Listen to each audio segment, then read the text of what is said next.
Bonjour, bonjour. Alors ce matin, voulais vous parler de comment porter du fruit. Comment porter du fruit dans son travail, comment porter du fruit dans ses finances, dans sa maison, comment travailler pour avoir ce qu'on a toujours rêvé, vraiment se concentrer, se donner des objectifs et faire un plan. Faire un plan, il y a des fois, ça peut être très compliqué de faire des plans. Ça veut dire que vous voyez que la situation le tableau, il est tellement noir. Vous êtes endetté à je ne sais à combien de pourcents. Vous vous dites, mais quand est-ce que je vais arriver à rembourser tout ça pour pouvoir devenir propriétaire comme tout le monde, avoir une belle maison ou ce genre de choses. Ben, il faut travailler plus. Il faut, même dans une période, comment je pourrais dire ça, où vous êtes maman au foyer, il faut trouver des astuces pour gagner de l'argent. Il ne faut pas se dire, là, c'est ma période où je suis concentrée sur bébé et il n'y a que ça qui se passe. Non, parce que la vie, elle continue et tes objectifs, ils sont là. Après, c'est une période, ça dépend si tu décides de rester 3 ans à la maison, 1 an, 2 ans, 3 ans, ça dépend. Donc, c'est toute une organisation. En fait, dans ton objectif, tu dois te dire comment je peux rentrer de l'argent? Comment, au lieu d'en dépenser, je peux en rentrer pour aider mon époux? Alors, c'est un peu, voilà. C'est un peu compliqué. Moi, je vais vous parler de mon expérience. C'est tout ce que je sais faire. Donc, si Dieu m'a mis là, parce que c'est pas ce que j'aurais voulu faire, c'est vraiment dans ces périodes sèches que j'ai vécues, que je puisse véritablement vous faire partager et vous dire que tout est possible. Moi, j'ai eu une période où j'ai eu 2 bébés sur coup. Bon, vous avez appris que j'avais eu 50 kilos en plus. Bon, bref, passons.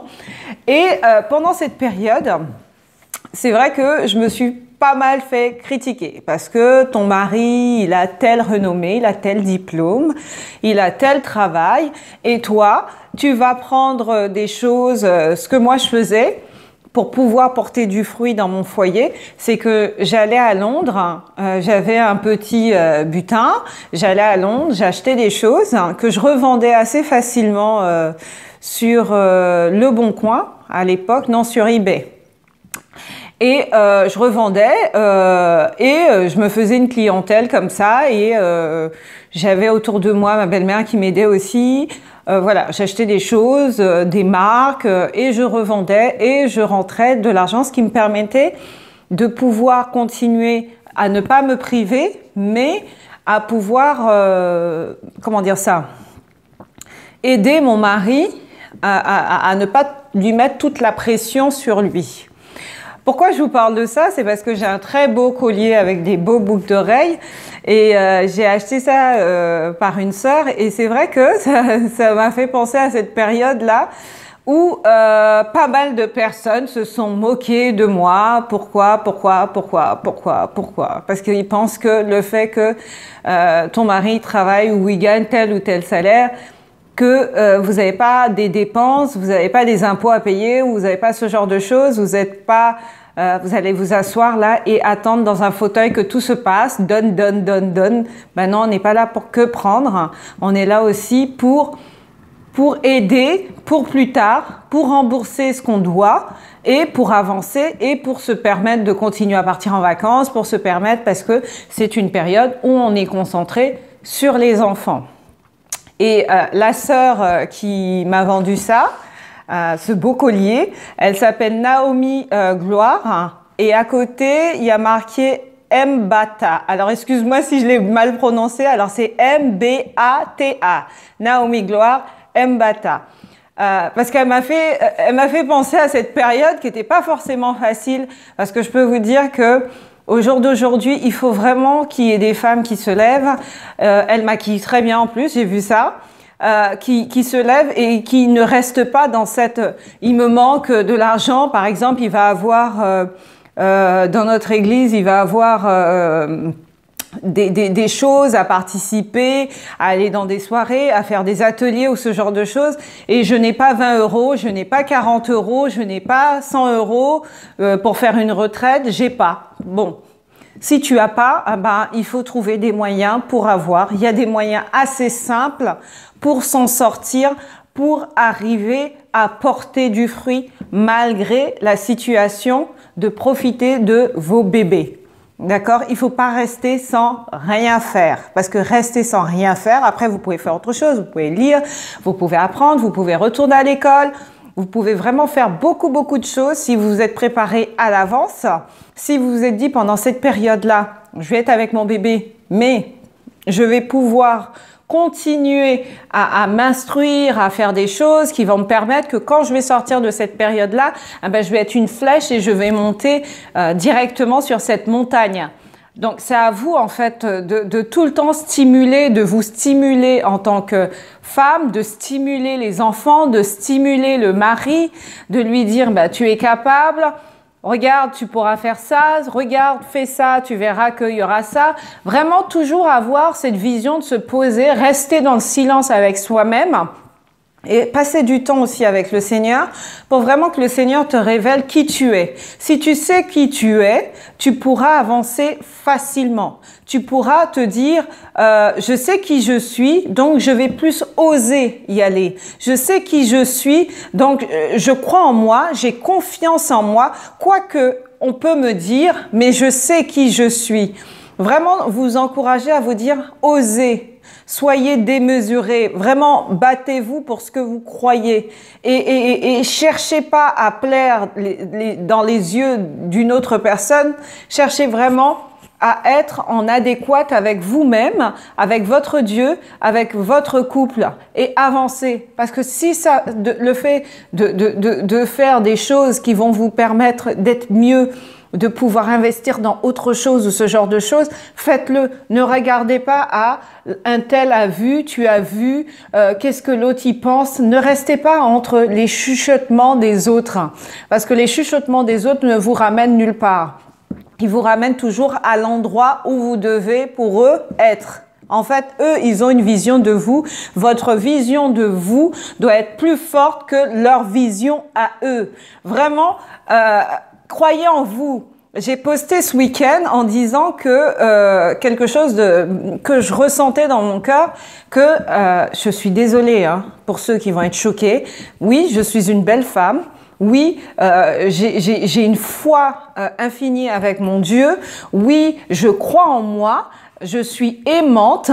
Je suis vraiment une femme qui donne. J'ai confiance en moi parce que Dieu a fait ce travail de restauration en moi. Si tu as ce problème-là, demande à Dieu de faire cette restauration en toi. Demande à Dieu vraiment, l'année commence. L'année commence. Vraiment, arrêtez de demander Dieu, donne-moi une voiture, donne-moi une maison, donne-moi ceci. Ça veut dire que si vous cherchez ce rapport premier avec Dieu, il va vous donner tout ce que votre cœur désire. Mais lui, d'abord. Et le reste, après.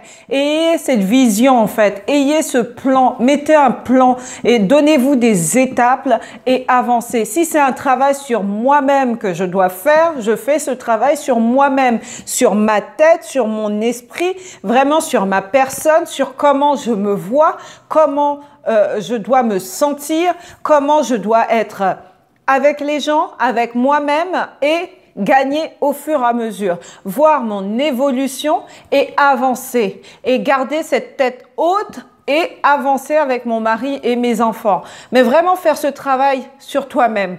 Si tu es dans cette situation, tu es au bon endroit. Si tu es une femme mariée qui baisse la tête, qui ne connaît pas sa direction en fait, excusez-moi, qui est là, qui se lève, qui est en pyjama, excusez-moi,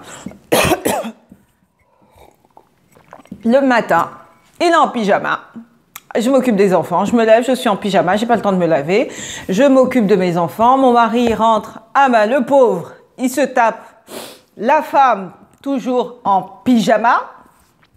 Ayez cet amour pour vous-même. Aimez-vous.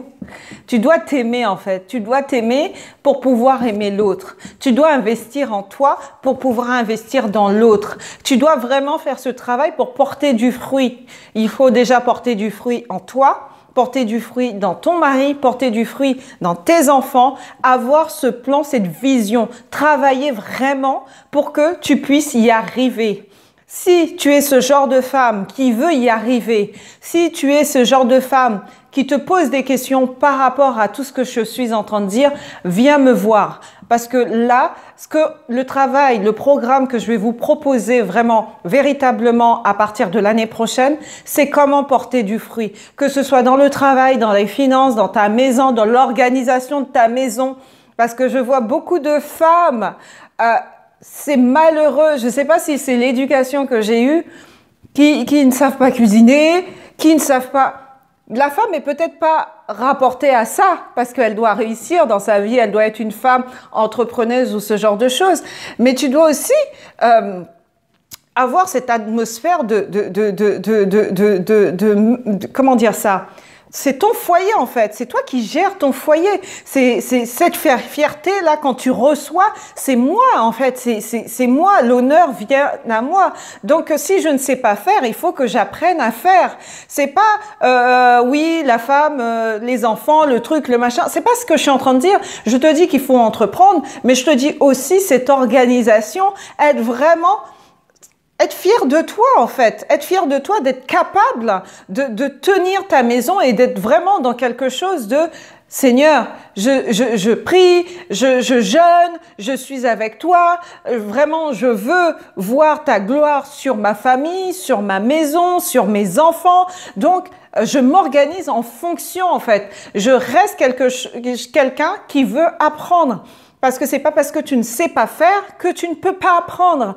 Parce que quand je regarde mon mari, il y a des fois, je lui dis, bah, dis donc, si je ne savais pas faire à manger, ce serait vraiment un drame pour toi. Parce que là, c'est vraiment, tu vois que le fait de lui faire tel ou tel plat, ses yeux s'illuminent. C'est même limite rigolo parce que tu te dis, waouh, tu m'as épousé. Il m'a pas épousé que pour ça. Mais ce que je veux dire, c'est que tu dois entreprendre, tu dois tenir ta maison. Tu dois t'occuper de tes enfants, tu dois.